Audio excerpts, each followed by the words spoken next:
Hello' ছাত্ৰ ছাত্ৰীসকল, আজি আমি দশমমান শ্ৰেণীৰ সমান্তৰ প্ৰগতি চেপ্টাৰটোৰ পিছত অলপ কথা আলোচনা কৰোঁ। আহকচোন আমাৰ অনলাইন আজাদুল ইউটিউব চেনেলৰ পৰা আজি সমান্তৰ প্ৰগতিৰ বিষয়ে অলপ আমি কনচেপ্ট জানিব বিচাৰিম। তো আহক, এইখন আমাৰ 5 নম্বৰ অধ্যায় হয়, দশমমান শ্ৰেণীৰ 5 নম্বৰ অধ্যায়ৰ সমান্তৰ প্ৰগতি চেপ্টাৰ। গতিকে এই সমান্তৰ প্ৰগতি চেপ্টাৰটো আমি নাম শুনিয়ে অলপ মানে গম পোৱা যেন লাগে যে সমান্তৰ মানে কথাটো আমি বুজোঁ যে সমানকৈ মানে প্ৰগতিত আগবাঢ়ি যাব। বুজি কিনে ইয়াৰ প্ৰব্লেমবিলাক আমি কৰিম। তো আজি 5 নম্বৰ অধ্যায়টো সমান্তৰ প্ৰগতি আমি এটা লৈছোঁ যে 4, 6, 8, 10 এই সমান্তৰ প্ৰগতিৰ প্ৰথম আৰু সাধাৰণ অন্তৰ নিৰ্ণয় কৰা। প্ৰথম পদ আৰু সাধাৰণ অন্তৰ নিৰ্ণয় কৰিবলৈ কৈছে। গতিকে এই প্ৰশ্নটো আমি কৰিবলৈ হ'লে সমান্তৰ প্ৰগতিৰ বিষয়ে জনাত অতি প্ৰয়োজন। সমান্তৰ প্ৰগতিটো কৈছে যে প্ৰথম পদ আৰু সাধাৰণ অন্তৰ উলিয়া।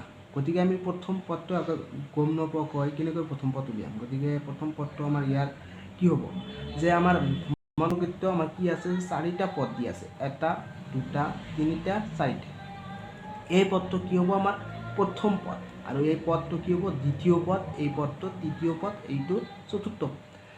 এই প্ৰথম পদটোক আমি সমান্তৰ প্ৰগতিৰ এই প্ৰথম পদটোক আমি কিহেৰে চিহ্নিত কৰিম? A1 to 4। গতিকে A1 4 মানে প্ৰথম পদটো আমাৰ কি হ'ব? A হ'ব।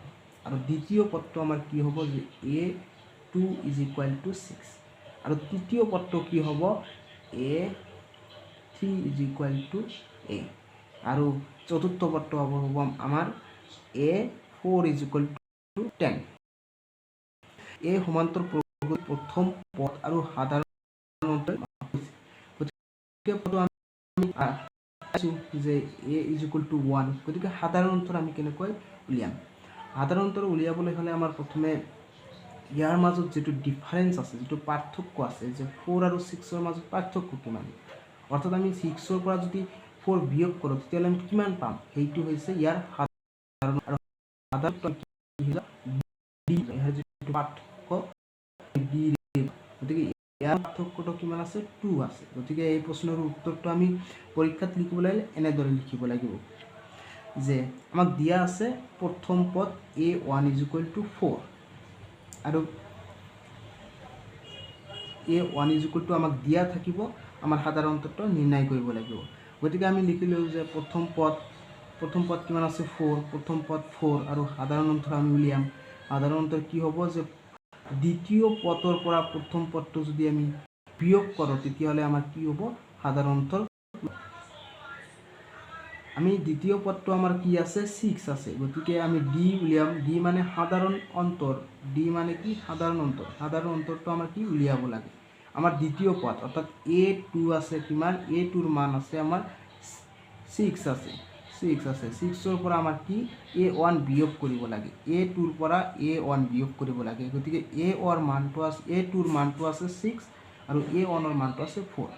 আমি বিয়োগ কৰিলে পাম 2। গতিকে সাধাৰণ অন্তৰ অৰ্থাৎ ডিফাৰেঞ্চটো আমাৰ কিমান ওলাল? ডি ওলাল।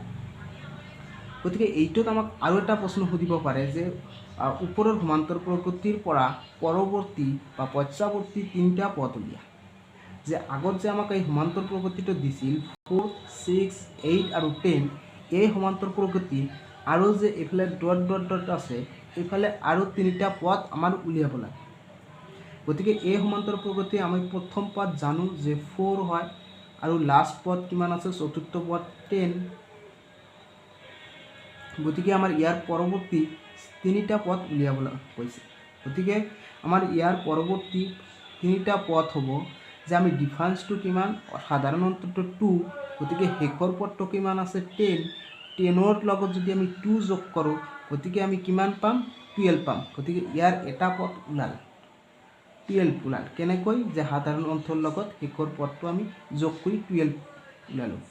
তাৰপিছৰ পদটো হ'ব 12ৰ লগত আকৌ সাধাৰণ অন্তৰ, যে 12ৰ লগত এই 12 লিখিছোঁ ইয়াতে, 12ৰ লগত আকৌ 2 যোগ কৰি আমি কি? 14 পালোঁ। কি পালোঁ? 14 পালোঁ। ঠিক আছে 14 লগত আকৌ 2 যোগ কৰি মানে সাধাৰণ অন্তৰটো যোগ কৰি 16 পালোঁ গতিকে ইয়াৰ পৰৱৰ্তী তিনিটা পদ আমাক উলিয়াবলৈ কৈছে এই প্ৰশ্নটোত যে পশ্চাৱৰ্তী বা তিনিটা পদ উলিয়া গতিকে আমি তিনিটা পদ কেনেকৈ উলিয়ালোঁ যে শেষৰ পদটোৰ লগত আমি তিনিটা পদ আমি উলিয়ালোঁ শেষৰ পদটোৰ লগত কি যোগ কৰিলোঁ এই সাধাৰণ অন্তৰটো যোগ কৰি শেষৰ তিনিটাকৈ পদ আমি উলিয়ালোঁ